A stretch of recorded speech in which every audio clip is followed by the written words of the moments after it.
Imagine this. You're 35, maybe 45 or 65. Every morning you wake up, go to work, eat, talk to people. Yet deep down you know you're not living. You're just existing. You're tired, but you don't know why. You've got stability, but your soul feels hollow. You share your life with someone, yet there's no real connection anymore. Everything moves on autopilot as if you've been sleepwalking through your own life. And one day you look in the mirror. You see a stranger staring back. Dull eyes, heavy shoulders. A voice inside whispers, "Where did I go?" But what you're feeling isn't just a problem of the modern world.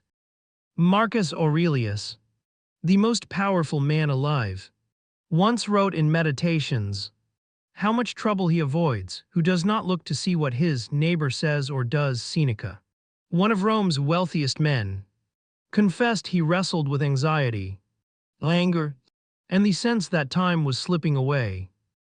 And Epictetus, a Slavic-turned-philosopher, taught that freedom is not achieved by having everything, but by needing less. 3 men, 3 paths, 1 timeless truth. If your mind is lost, begin with the mind. If your body is broken, begin with the body. If your heart feels empty, begin with the heart. 3 brutal rules. 3 roads to rebuild yourself. 3 levels of rebirth. These are the 3 Stoic rules we're about to uncover. Principles that can rebuild your life from the inside out, but only if you're brave enough to live them. Let's begin. Rule 1. Fix the mind. Marcus Aurelius once wrote, "You have power over your mind, not outside events." Realize this and you will find strength. Yet today, most people have surrendered that power. Our minds no longer belong to us. They belong to the noise. News cycles, social media, endless comparison. We scroll, we react, we consume until the inner voice that once guided us falls silent. Your mind has become a battlefield and you didn't even notice the invasion. 1. Detox the mind. You can't build a new life using old thoughts. You can't feed your brain with junk and expect clarity. Just as a strong body can't thrive on fast food, a strong mind can't thrive on mental garbage. So here's the challenge. 7 days. For the first 30 minutes of every morning, feed your mind truth, not trash. Read philosophy. Read the lives of those who overcame the impossible. Study skills that make you sharper, calmer, more resilient. Don't call it reading. Call it training. Because your mind is either your greatest weapon or your worst prison clear's throat, and every scroll, every thought, every reaction decides which one it becomes. 2. Redefine the direction. Most people say, "I want to be happy. I want to be successful," but the Stoics knew happiness isn't the goal. It's the side effect of living with virtue. Don't ask, "What do I want to have?" Ask, "Who do I want to become?" When you say, "I want to lose weight," you focus on outcome. When you say, "I am someone who honors my body," action follows identity. That's not habit change. That's identity shift. Write this down. I am becoming. Then finish the sentence not with who you wish to be someday, but with who you choose to be today. Because transformation doesn't happen in the future. It happens now with every small decision you make. 3. Break the invisible prison. I can't. I'm not good enough. It's too late. These aren't facts. They're walls. And the cruelest part, you built them yourself. The Stoics called this assent, the act of agreeing with the lies your fear whispers. But the moment you stop agreeing, you begin to break free. Write down the 3 beliefs that hold you back. Then rewrite each one as a declaration of power. I don't have time becomes, I'm learning to prioritize what matters. I'm not smart enough becomes I'm developing the skills I need. It's too late becomes every moment is a new beginning. Each rewritten sentence is a hammer striking the wall of your old identity. Each word a crack that lets light inches. Vor. The mind training ritual. Every morning, write 3 thoughts that strengthen you and 3 that weaken you. Throughout the day, catch the negative ones the moment they appear and replace them with something true. At night, ask yourself, did my mind serve me today or did it sabotage me? This isn't about thinking positive. It's about thinking with discipline. It's the mindset of a warrior. Calm under fire, clear in chaos, unshaken by noise. Because when you master your mind, you master your fate. When you command your thoughts, you command your reality. So say this to yourself not as a quote but as a vow. My mind is my kingdom and I am its sovereign ruler. And from this moment on no one rules it but you. Rule 2. Fix the body. Your body is the foundation of your soul, the vessel that carries your mind and your purpose through life. You can't maintain a strong mind while living inside a weak body. The Stoics knew this thousands of years ago. Marcus Aurelius reminded himself each dawn at daybreak when you find it hard to get out of bed. Remember, you were born to act as a human being. And so he rose not because it was easy, but because discipline was his nature. 1. Nutrition is discipline. Your body is not a trash bin. Every bite you take is a choice to strengthen yourself or to sabotage your potential. Before every meal, ask yourself, will this bring me closer to the person I want to become or keep me chained to who I used to be? Don't aim for dieting. Aim for awareness. Because when you control the fork, you begin to control your life. You don't have to chase perfection, just consciousness. Every conscious choice rewires the connection between your body and your willpower. Food can either fuel your purpose or feed your weakness. Choose with intention. Do. Sleep is the energy of wisdom. Seneca once warned, it's not that we have a short time to live, but that we waste much of it. Every late night you trade for another episode, another scroll, another distraction you steal from tomorrow's strength. No one ever built greatness with a tired mind and a foggy soul. Sleep is not laziness. It's recovery. 7 to 8 hours every night. Not as a luxury, but as a ritual of self-respect. When you sleep well, your thoughts sharpen, your emotions balance, and your willpower resets. Protect your rest like a warrior sharpens his sword because your future depends on how you restore today. 3. Movement is emotion. Emotion lives in the body and it stagnates when you stay still. You're anxious. Walk. You're angry. Run. You're lost. Lift something heavy. Breathe deeply. Feel your heart beating again. Epictetus, though crippled, Dodd.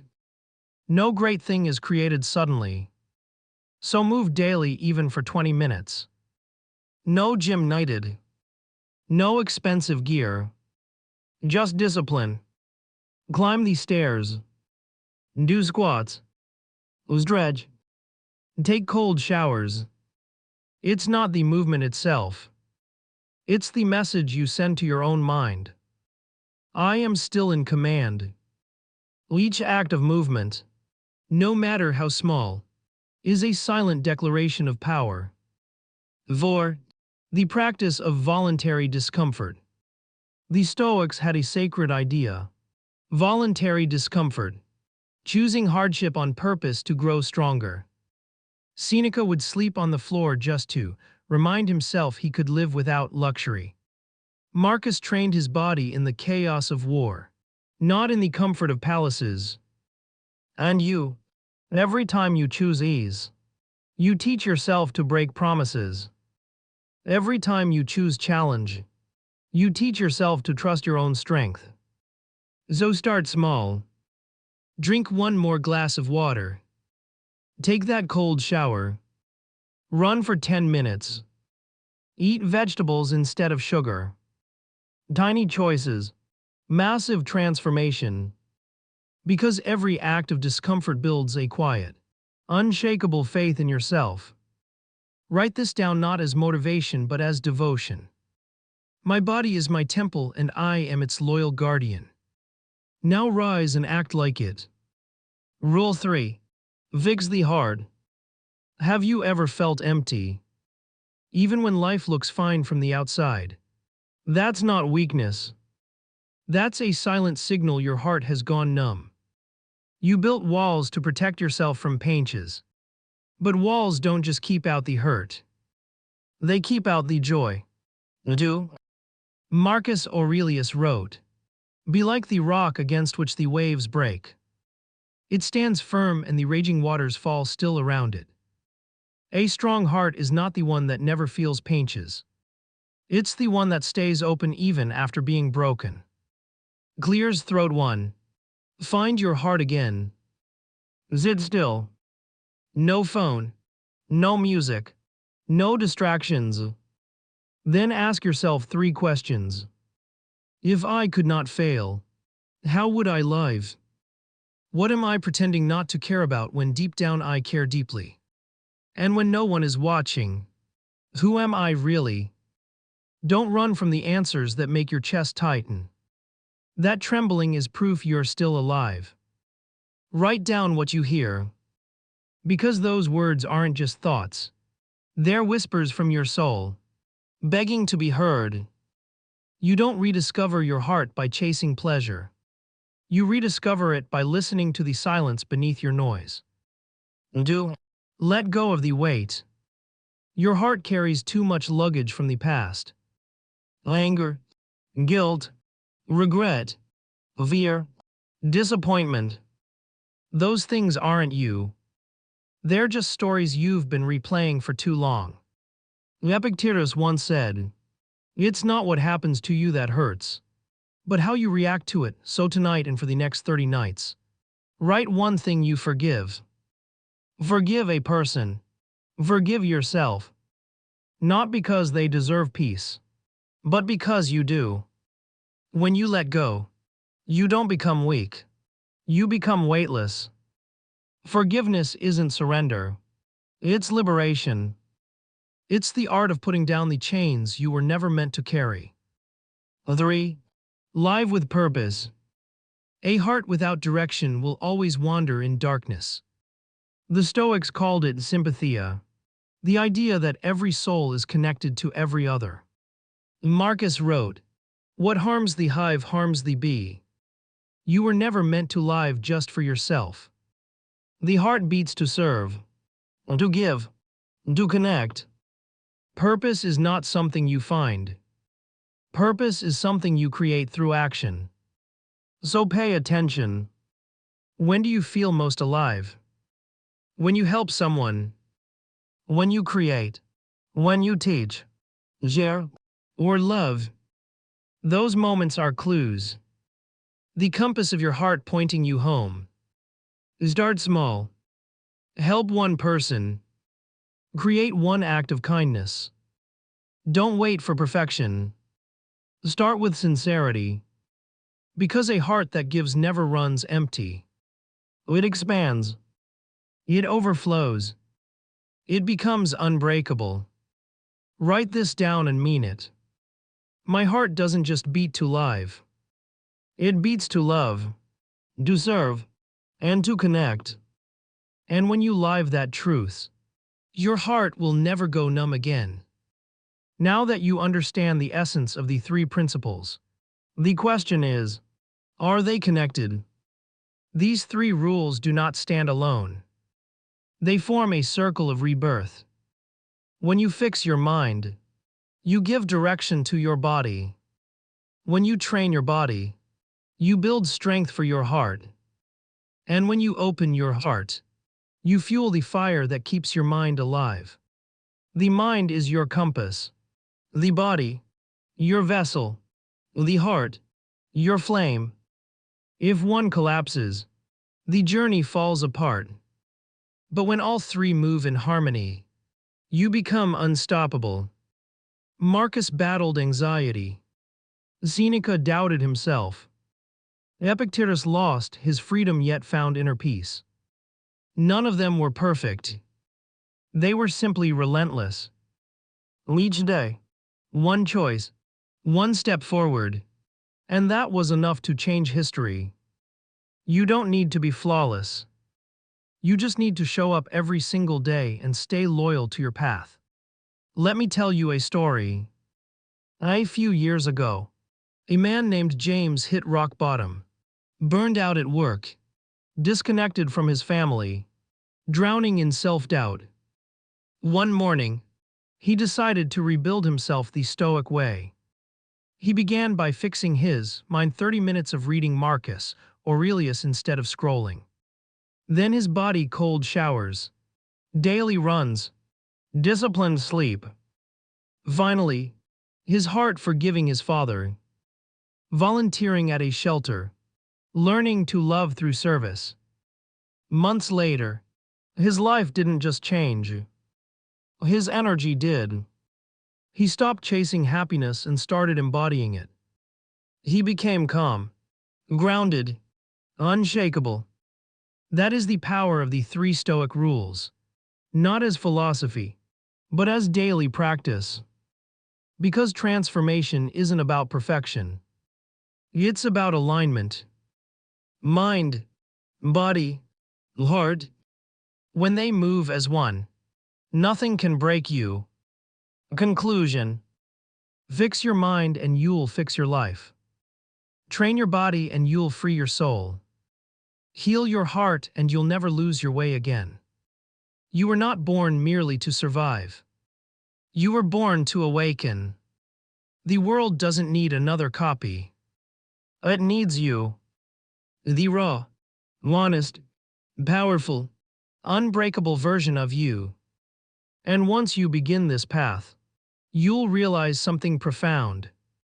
There is no old life to go back to. There's only the new life waiting for you to rise and claim it. So, write this deep into your mind. I am the author of my own transformation. I am the warrior of my mind, the guardian of my body, and the protector of my heart. Now stand tall. Take a deep breath.